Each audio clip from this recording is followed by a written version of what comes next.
Number 1 స్థానంలో నిలబడ్డ రాష్ట్రం తెలంగాణ రాష్ట్రం. ప్రతి గింజ మన ప్రభుత్వం ప్రజా పాలనలో కొనుగోలు చేసిందని ఈరోజు నేను గర్వంగా చెప్తున్న మిత్రులారా. అందుకే ఈనాడు రైతాంగం మొన్న జరిగిన మీరు చూసిన రైతు భరోసా కార్యక్రమం అందరూ అనుకున్నారు గోతికాడి నక్కలాకి ఎదురు చూసిండ్రు. ఒంటె పెదాలకు నక్క ఎదురు చూసినట్టు రైతు భరోసాలో ఈ ప్రభుత్వం విఫలం చెందుతుందని ఆలోచన చేసిండ్రు.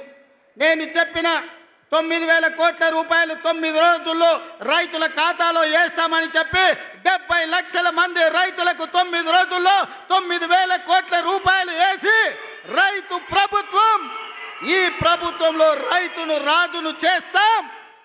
మా ఉద్దేశం, మా లక్ష్యం వ్యవసాయం దండుగ కాదు, వ్యవసాయం పండుగ చేస్తామని చెప్పినాం. చేసి చూపించి ఆ ఘన విజయాన్ని సాధించి ఇవాళ రైతులు తలెత్తుకునే విధంగా ఇది రైతు రాజ్యం అంటే ఇట్లా ఉండాలి.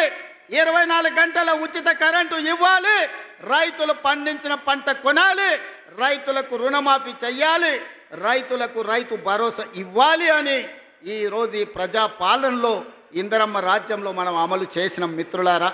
ఇవాళ ఎవరైనా సరే నేను సవాలు విసురుతున్నా, అది ఢిల్లీలో ఉండే మోడీ అయినా సరే, గల్లీలో ఉండే కేడీ అయినా సరే, చర్చ పెడతాం. పార్లమెంటులోనా, అసెంబ్లీలోనా రైతు రాజ్యం ఎవరు తెచ్చిండ్రు, రైతులకు అండగా నిలబడ్డది ఎవరో తేల్చుకుందాం. రాండి చర్చలకు. కేసీఆర్ వస్తాడో, కేటీఆర్ వస్తాడో, కిషన్ రెడ్డి వస్తాడో, నరేంద్ర మోడీ వస్తాడో, కాంగ్రెస్ పార్టీ కార్యకర్తలను తీసుకొని నేను వస్తా అని సూటిగా సవాలు విసురుతున్న మిత్రులారా, మీకందరికీ తెలుసు మహిళలు కాంగ్రెస్ పార్టీ ఈ దేశానికి రాష్ట్రపతిని మహిళను చేసింది. కాంగ్రెస్ పార్టీ ఈ దేశానికి ప్రధానమంత్రిని మహిళను చేసింది. ఆ ఉక్కు మహిళ శ్రీమతి ఇందిరాగాంధీ ఈ దేశంలో సీలింగ్ చట్టాన్ని తీసుకొచ్చి వేలాది ఎకరాలు, లక్షలాది ఎకరాల భూములను దొరల గడిలలో మూలుగుతుంటే ఆ భూములను గుంజుకొని దళితుల, గిరిజనులకు పంచిపెట్టింది.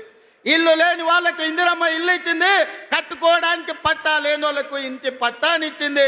దున్నుకునే వాడికి భూమి లేకపోతే దున్నేవాడికి భూమి అని గ్రామాలలో 25 లక్షల ఎకరాల భూమి ఇవాళ ఇందిరమ్మ ఇచ్చింది.